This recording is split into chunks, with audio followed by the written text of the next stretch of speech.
Mexico's President Claudia Sheinbaum denies explosive revelations about CIA operations. September 13, 2025. Behind closed doors in Mexico City, a diplomatic storm was brewing. A bombshell Reuters investigation had just exposed one of the world's most secretive military partnerships, and Mexico's president was fighting back hard. The accusation that the CIA has been running covert operations deep inside Mexican territory for years, working hand in hand with elite Mexican military units to hunt down the country's most dangerous drug lords. But President Sheinbaum called it totally false. The truth, however, tells a very different story. For decades, the relationship between American intelligence and Mexican forces has been shrouded in secrecy. But this Reuters investigation, based on interviews with more than 60 current and retired officials from both countries, pulled back the curtain on an operation that reads like a military thriller. The CIA has been providing Mexican Army and Navy units with advanced training, cutting-edge surveillance equipment, and millions in financial backing. Their mission: to track down cartel leaders who have turned entire regions of Mexico into war zones. Today's Afternoon Spotlight. Reuters is pulling back the curtain on a fight that most Americans didn't even know was happening, a covert war just across the U.S. southern border. Their investigation reveals that the CIA has been quietly training and directing elite Mexican units tasked with hunting down the country's most dangerous drug lords. And what Reuters uncovered is how the agency brought its war on terror toolkit into Mexico's drug war. In CIA speak, it's called Find, Fix, Finish. In plain English, it means find the target, lock them down so they can't escape, and then move in to capture or terminate. It's the same strategy that the agency used against terrorists after 9/11, and now it's being turned on Mexico's cartels. Let's start in January of 2023. Helicopter gunships roared over rural Sinaloa as Mexican soldiers closed in on Ovidio Guzman Lopez. He's the son of drug lord Joaquin El Chapo Guzman. The Mexican army carried out the raid, but the CIA was behind the curtain.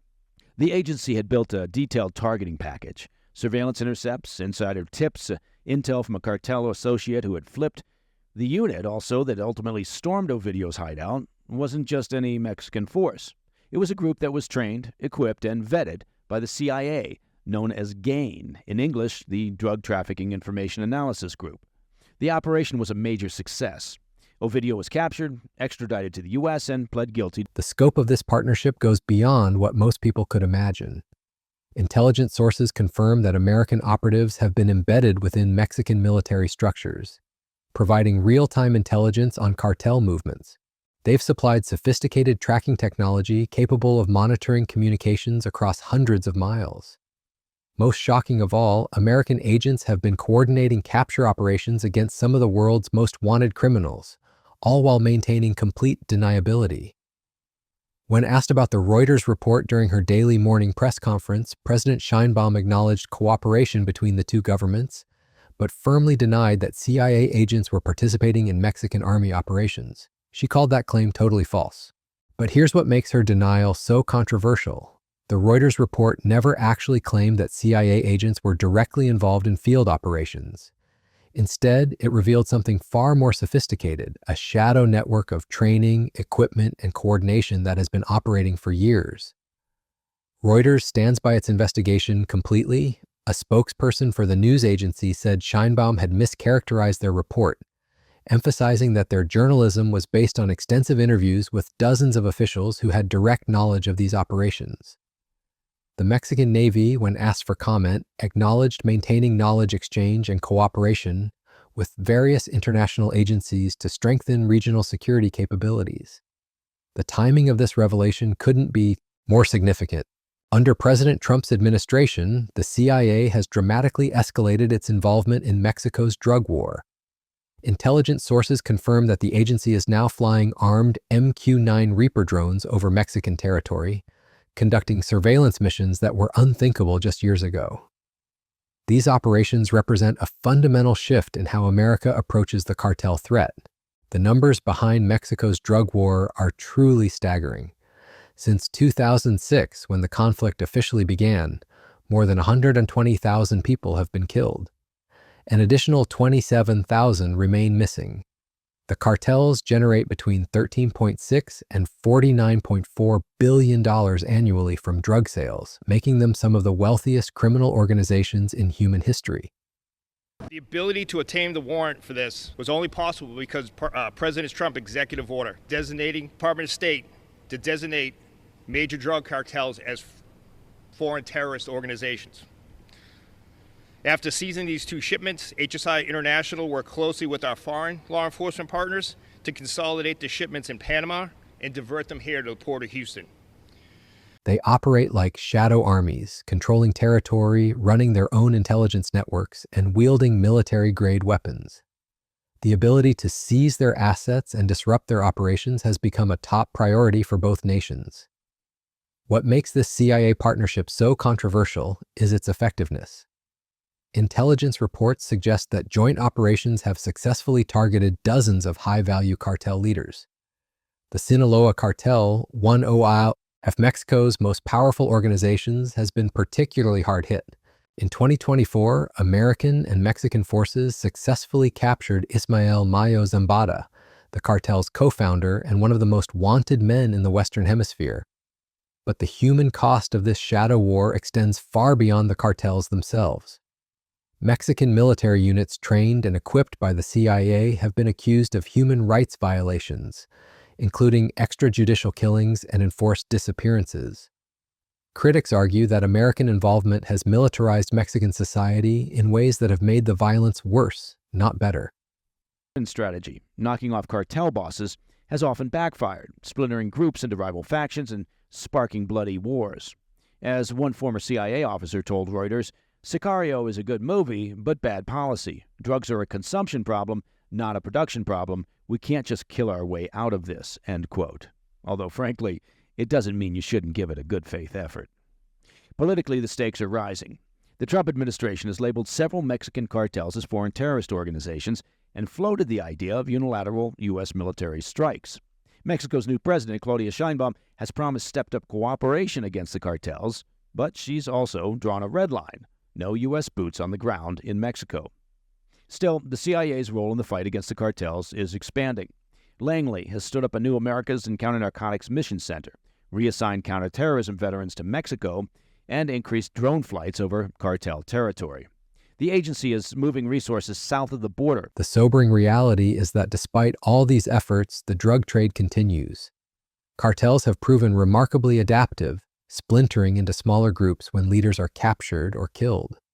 Former intelligence officials have pointed out that targeting kingpins often creates power vacuums that lead to even more violence as rival factions fight for control. The legal framework supporting these operations is equally complex. Under international law, the CIA can only operate on foreign soil with the explicit permission of that country's government. The Reuters investigation confirms that Mexico greenlights all capture operations and uses Mexican forces, not American personnel, to execute them. This gives both countries plausible deniability while allowing the partnership to continue. President Sheinbaum's denial reflects the delicate political balance she must maintain. On one hand, cooperation with American intelligence agencies has provided Mexico with capabilities it could never develop independently.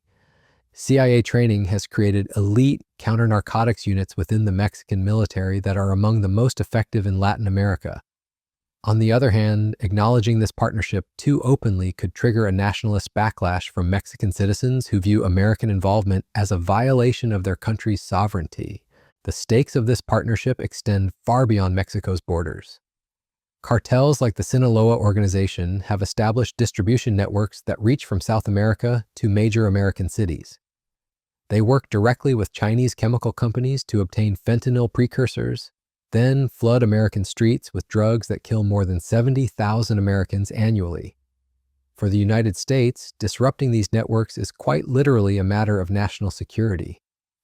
Intelligence sources reveal that the CIA's Mexico operations have evolved dramatically over the past decade. What began as limited information sharing has grown into a comprehensive partnership involving satellite surveillance, electronic intercepts, and coordinated military strikes. American agents now operate from fusion centers inside Mexico, analyzing drone footage and communications intercepts in real time. The technology being deployed in this shadow war is cutting edge. CIA surveillance drones can track targets for days without being detected. Advanced listening devices can monitor cartel communications across entire states. Satellite imagery provides real-time intelligence on drug production facilities hidden deep in Mexico's mountains and jungles. Yet for all this technological sophistication, the war against Mexico's cartels remains far from won. The organizations have adapted to increased pressure by fragmenting into smaller, more violent groups. They've embraced new technologies themselves, including military-grade drones and encrypted communication systems.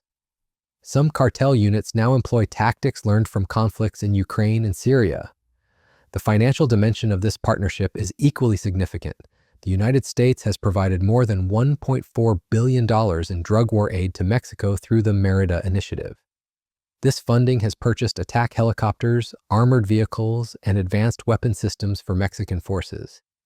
It has also paid for training programs that have created specialized counter-narcotics units within Mexico's military. President Sheinbaum's position on this partnership represents a continuation of policies established by her predecessor, Andrés Manuel López Obrador. Both leaders have sought to balance cooperation with the United States against domestic pressure to assert Mexico's independence. This balancing act has become increasingly difficult as cartel violence has spread to previously safe regions of the country. The human intelligence aspect of CIA operations in Mexico remains the most sensitive element of this partnership. American agents have developed extensive networks of informants within cartel organizations. These sources provide real-time intelligence on leadership structures, operational plans, and financial networks. The information they provide has been crucial to the success of high-profile capture operations. But this intelligence gathering comes with significant risks. Cartels have proven willing to target anyone they suspect of cooperation with law enforcement. Mexican officials who work too closely with American agencies face constant threats of assassination. Several high-ranking military officers have been killed after their involvement in joint operations became known. The legal implications of CIA involvement in Mexico's drug war extend beyond operational concerns. American agents operating on Mexican soil must navigate complex jurisdictional issues. Evidence gathered through CIA operations must be carefully handled to ensure it can be used in both Mexican and American courts. The agency has developed sophisticated protocols for managing these legal challenges. Looking forward, the partnership between American intelligence and Mexican forces is likely to deepen rather than diminish.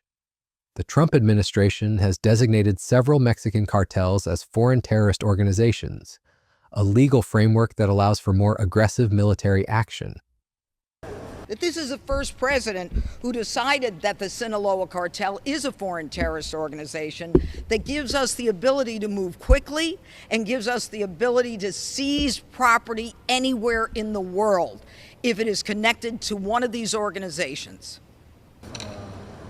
This designation fundamentally changes how the United States can respond to the cartel threat. It enables authorities to move quickly, seize property anywhere in the world if connected to these organizations, and deploy resources previously reserved for combating international terrorism. The CIA is currently reviewing its authorities to use lethal force against cartel targets, a development that could fundamentally change the nature of this conflict. The Reuters investigation that sparked this controversy represents just the tip of the iceberg. Intelligence sources suggest that American involvement in Mexico's drug war is far more extensive than has been publicly acknowledged. The partnership includes not just the CIA, but also the Pentagon, the DEA, and other federal agencies. Together, they have created what amounts to a parallel military structure operating alongside Mexico's official armed forces. For President Sheinbaum, the challenge is managing this relationship while maintaining her country's sovereignty and dignity. Her denial of the Reuters report reflects the political impossibility of openly acknowledging the full extent of American involvement. But the evidence suggests that this partnership will continue regardless of public statements from either government. The ultimate question is whether this shadow war can succeed where conventional approaches have failed. The cartels remain enormously powerful, with resources that rival those of nation-states. They have proven remarkably adaptive to law enforcement pressure. Yet the intelligence and technological advantages provided by American partnership have given Mexican forces capabilities they never possessed before. As this story continues to unfold, one thing is certain: the relationship between American intelligence and Mexican forces represents one of the most significant military partnerships in the Western Hemisphere. Whether President Sheinbaum acknowledges it publicly or not, the shadow war against Mexico's cartels will continue, with consequences that will be felt on both sides of the border for years to come. What do you think about this secret partnership between the CIA and Mexican forces? Is it necessary to combat the cartel threat, or does it represent an unacceptable violation of Mexican sovereignty? Share your thoughts in the comments below. If you want to stay informed about the hidden conflicts shaping our world, don't forget to subscribe and hit the notification bell so you never miss our latest investigations.